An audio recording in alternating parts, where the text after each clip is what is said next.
por siempre serán héroes, por siempre nuestros héroes de Malvinas. Y por siempre serán héroes, por siempre serán héroes, por siempre nuestros héroes de Malvinas. Y en esta fecha tan especial, siempre interesante e importante oír de boca de los protagonistas aquello por lo que pasaron, y por eso hemos ampliado la mesa, Juli. Exactamente, por eso está con nosotros Daniel Humberto Araya, excombatiente y uno de los sobrevivientes del ARA General Belgrano. Daniel, muchas gracias por venir.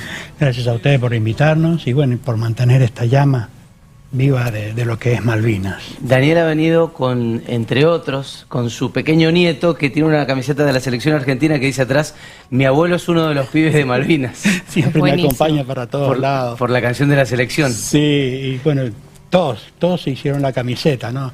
Mis hijos, mis nietos, todos. Cada vez que salimos, todos salimos. Qué maravilla que tu nieto sienta ese orgullo de lo que vos hiciste siendo tan chiquito. Sí, y lo vamos sembrando todo. Tenemos que ir sembrando todo porque si no, Malvinas se pierde, no tiene que perderse para nada. Claro. Así que... Y digo, es un montón que la familia esté orgulloso de usted, me imagino cómo lo debe vivir, pero ¿qué pasa con el resto de la sociedad? ¿Siguen notando esa cuestión de cierta conciencia, de cierto reconocimiento? Bueno, ayer lo comentaba en Junín. Primero que nada, cuando vinimos de la guerra, medio como que nos escondieron a todos, ¿no? Y después, bueno, la sociedad nos empezó a dividir, ¿no? Y así tuvimos 10 años. Después de los 10 años nos empezaron a reconocer. Y hoy sí estamos reconocidos, hoy sí tenemos nuestros propios beneficios, o sea, estamos retirados, estamos condecorados. Hoy sí. ¿Qué pasaste en esos 10 años? ¿Por qué veías que no los reconocían? ¿Qué viviste? Y viste la época de la desmalvinización que hubo. Entonces no se podía hablar. Yo iba a buscar trabajo y decía, mire que soy veterano. Ah, bueno, me anotaban. Y ahí mismo cuando te daba vuelta, y no te llamaban nunca más. Nunca más. Qué increíble, ¿no? Qué ilógico y qué paradójico. Ah, sí, bueno, lo que pasó es que también hubieron muchos casos muy fuertes de los excombatientes que volvieron y no fueron atendidos como tendrían que haber sido atendidos, ¿no? Con psicólogos, médicos, las Fuerzas Armadas hacerse cargo y todo esto, y bueno, todo eso nos dejó totalmente desamparados. Entonces empezaron a pasar la situación. Y llegó el momento en que no dije más que era veterano. Claro, ¿no? Claro. Entonces podía tener trabajo, todo, y bueno, y después con el tiempo sí, ya los reconocieron, cuando nos reconocieron, sí. Y bueno, sí. Fue tanta la desatención que entiendo el número de suicidios, no sé si no es más alto que el de los caídos. Sí, hubieron muchos suicidios. Y personas que se encontraron en otros países, cuando vinieron los buques y rescataron que sacaron a los prisioneros, los llevaron. En Uruguay tenemos una experiencia tremenda. Ahí después de 15 años encontraron a un veterano, estaba perdido, todo un día le toman los datos a la policía, todo, y no había datos de él, nada. Y unos compañeros mirando esa situación en la televisión se dieron cuenta que era él. Claro. Y lo fueron a buscar y lo pudieron... Mirá, no sabíamos esa historia. Yo, muchas historias. Sos uno de los sobrevivientes del ARA General Belgrano, uno de los hechos que probablemente hayan definido el destino de la guerra. Era una guerra de Malvinas sin el hundimiento del Belgrano, fue otra por el hundimiento del Belgrano, fue un crimen de guerra, lo sabemos. La mitad de los 600 y algo muertos de Malvinas falleció ahí. ¿Estabas ahí cuando fueron el torpedeo? ¿Qué pasa después del primer ataque? ¿Qué se desata dentro cuando se dan cuenta de que los estaban atacando? Háblame de ese segundo antes del primer torpedazo. Bueno, esos minutos fueron muy especiales, porque yo, por ejemplo, había bajado del cañón cañón grande de 6 pulgadas, y cuando iba caminando por la cubierta para ir a tomar la guardia a proa, a la parte de adelante, revienta el torpedo abajo, entra el primer torpedo abajo y bueno, ya el agujero que hace, bueno, llena rápidamente de agua las máquinas que estaban de popa, más el hangar donde estaba el helicóptero. Pero todo eso se llena. Describinos cómo es sentir un torpedazo en la mitad de un crucero, 4 de la tarde del 2 de mayo. A las 16 horas, sí. ¿Cómo es? Telás, porque es como que todo queda en cámara lenta. Eso me pasó. Yo te comento lo que a mí me pasó. Cuando yo bajo para irme para allá, y pum, se levanta, y levanta el buque para arriba y cae el buque. Y yo caí de rodillas, yo dije, no entendés nada, a pesar de que estás preparado. ¿Y qué hiciste? Porque entiendo que el hundimiento fue rapidísimo, 40 minutos. Sí, 40 minutos. ¿Qué hiciste en esos 40 minutos? Y bueno, de ahí yo salgo hacia proa corriendo. Tenemos que tener en cuenta las medidas del buque. El buque era un buque de la Segunda Guerra Mundial y medía 182 metros, casi 2 cuadras. Entonces empecé a correr para llegar al cañón de proa, quiero decir, porque ya nos dábamos cuenta que estábamos en guerra. Y cuando voy más o menos llegando a la altura del puente de comando, revienta el otro torpedo en la proa, que yo voy corriendo así y veo todo como se levanta el buque así en cámara lenta, así, y todo lo que es la parte de la proa, los 15 metros que los cortó, los arrancó, salen despedidos. Y lo que siempre me asombré fue el ancla. El ancla del crucero pesaba 1 tonelada, y es como si agarraras algo y lo tiraras así. ¿La viste en el aire? Sí, una cosa impresionante. Y cayó, y bueno, ahí ya salimos para proa.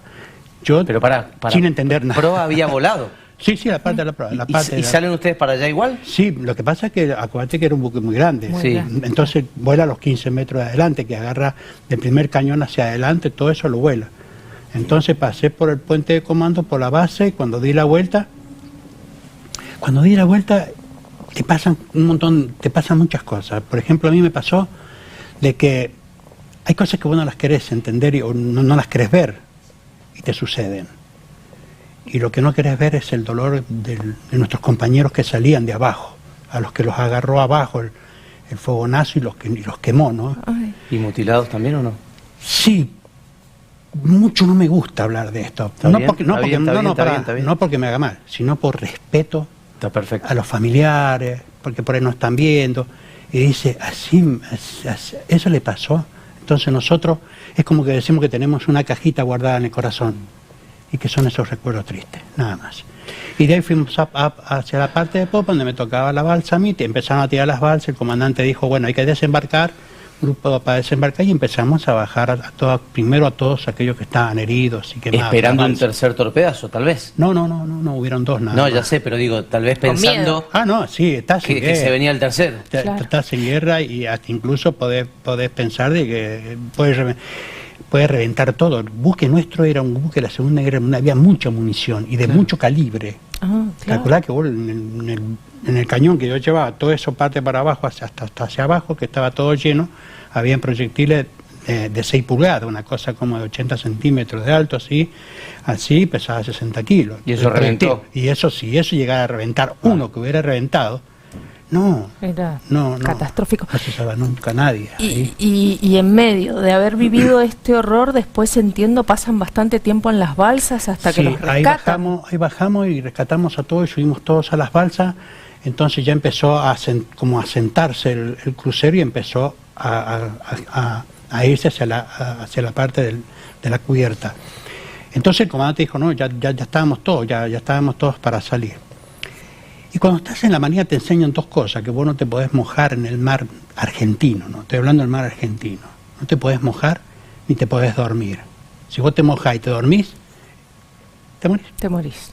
Por si te hipotermia. mojás, te morís de hipotermia. Claro. Ahora, ¿cómo hacíamos cuando en ese momento que se hunde el buque, se levanta un viento del sur, bien del sur, así tipo Antártida, de 120 kilómetros por hora? Las olas tomaron rapidísimamente altura, así que de pronto tuvimos olas de 8 y 10 metros de altura. Y empezó a llover, tuvimos suerte, así que llegamos todos mojados a la balsa, todos mojados a la balsa. Mal, las olas que pegaban ahí, te mojaban. Y mirás el Belgrano hundiéndose. Sí, por ahí cuando vos querías bajar, porque te hacen durante todo ese periodo de capacitación, vos estás muchas veces te enseñan y vos sabés cómo bajar. Entonces por ahí había que esperar la ola que viniera. Entonces cuando venía la ola y subía, vos la tenías a un paso. Entonces pasabas todo rápido y bajaba la ola. Cuando bajabas iba casi a 4 o 5 metros para abajo. Entonces se veía toda la panza del buque, como quien diría, ¿no? Todo eso negro de abajo. Después había que esperar que volviera a subir y ahí íbamos subiendo. ¿Y en cuántas horas llegó el rescate? Nosotros, el buque tardó 40 minutos en hundirse y de ahí empezamos a navegar todos. Sí. Allá en el sur, para este tiempo el invierno empieza, la noche es muy rápida, son noches muy largas en el sur. Entonces al ratito nomás ya los quedamos a oscuras, ya no supimos más nada, cerramos la balsa y ahí quedamos y empezamos a navegar a la deriva, quedamos todas las balsas. ¿Se daban cuenta de que había como 300 muertos? Sí, no sabían, no teníamos el número, obvio, pero sí sabíamos que eso fue terrible. Y bueno, nos fuimos yendo. Al otro día cuando nos levantamos, claro, teníamos las olas de 10 metros de altura, abrimos los cierres, empezamos a mirar a ver si había algunas otras balsas, no había nadie, eran montañas y montañas de agua, con la lluvia y todo eso. Cerramos, miramos, escuchamos a ver si se escuchaba algo, no había nadie. Entonces al otro día, bueno, igual, esa noche empezó el frío porque ya estábamos mojados, las temperaturas habían bajado mucho. Acuérdate, tendríamos más o menos en grados bajo cero todas. Ya empezamos a sentir el frío en las piernas, en los brazos, en las manos, todo eso. Y porque también donde estábamos era una balsa de goma, así que no había calefacción, no hay nada, ¿me entiendes? Sí. Entonces seguimos y al otro día recién pasó un Electra, uno de los aviones de la Armada, que lo veíamos que daba vuelta y daba vuelta. Entonces nosotros sabíamos que habían otras balsas, que ya nos habían visto. Entonces empezamos a tirar luces de señales, todo, y bueno, daba una vuelta y se iba, daba otra vuelta y se iba. Iba marcando todas las balsas donde estaban. Para que nos dibujemos la imagen, vos veías una gran cantidad de balsas ahí, pero no todas se fueron desperdigando. No, se abrieron todas. Se abrieron todas. ¿Vos ibas solo con quién? Nosotros. ¿Cuántos eran en una balsa? Nosotros, no, en la balsa nuestra éramos 15. ¿Iban solitos? Y no escuchás nada. Nada. El mar nada más, las olas, el ruido de la ola cuando rompe, es todo lo que se escucha, nada. Es un silencio total. Escuchando tu relato, cualquiera diría, Dios, si me das otra vida, que esta no sea la experiencia. ¿Vos querrías o desearías o elegirías volver a pasar por esto? ¿Ir a Malvinas? Yo creo que siempre decimos los veteranos esto, todos lo tenemos en el corazón, que si tuviéramos que ir y hubiera otro conflicto, ya iríamos, seríamos los primeros que estamos anotados, por una sola razón, porque no queremos que sufran ustedes lo que sufrimos nosotros. Entonces todos los jóvenes que hay no pueden sufrir lo que sufrimos nosotros. Como ya estamos sufridos, ya estamos grandes, nos vamos nosotros, cambiamos por los jóvenes, porque allá en Malvinas y en el mar y en la tierra quedaron los cuerpos de muchos jóvenes que murieron junto con sueños. ¿Ustedes creen que alguno de ellos no tendría el deseo de haber sido periodista como son ustedes? Pero de hacer cualquier cosa. Cualquier cosa, ¿me entiendes? Pero murieron con nuestros sueños. Entonces nosotros no podemos dejar y olvidar Malvinas. Muchas madres lloraron, muchos padres lloraron, hoy no están. Recordarlos por ellos. ¿Cuántos años tenías 24. cuando fuiste? 24. Daniel, gracias por haber venido. No, por favor. Gracias por tu historia. Y ojalá el reconocimiento año a año, día a día, sea cada vez mayor y bueno, perdón por aquel que no existió durante mucho tiempo. No, por favor, esto es una realidad y punto, ¿no? Yo lo único que quiero dejar es un mensaje nomás para todos los jóvenes de mi patria y poder decirle que allá en Malvinas, donde el sol no se deja ver muy a menudo, donde el viento se convierte en una triste melodía de amor, a 1,5 metros están los cuerpos de aquellos jóvenes valientes que hoy son los héroes nuestros. Gracias. Daniel Humberto Araya, sobreviviente del ARA General Belgrano, héroe de la patria, héroe de la República Argentina. Gracias. Gracias. Gracias a ustedes.